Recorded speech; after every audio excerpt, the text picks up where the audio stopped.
friends, good day for you. Now let me introduce the popular CNC machine to you. This CNC machine with rotary device. We know now so many clients do the furniture work, such as wooden door, chair legs. However, this machine can do both. First, let us see the bigger cabinet. This place for the control system screen.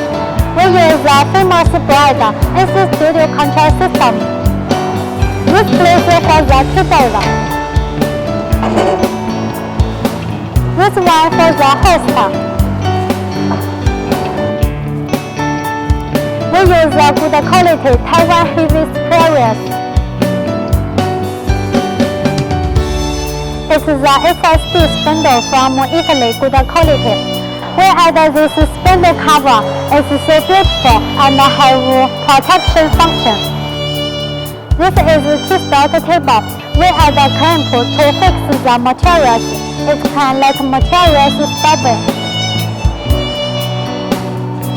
It's a special part, rotary device. It's made for round-shaped materials, like as chair legs, spare handle wheel. You can customize the diameter according to your work. It has 200, 300, 400 millimeter. You can choose.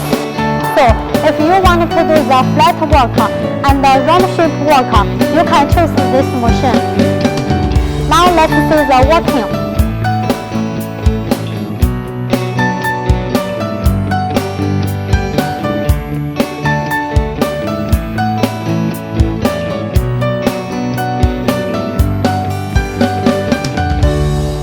Thanks for your time. Have a good day.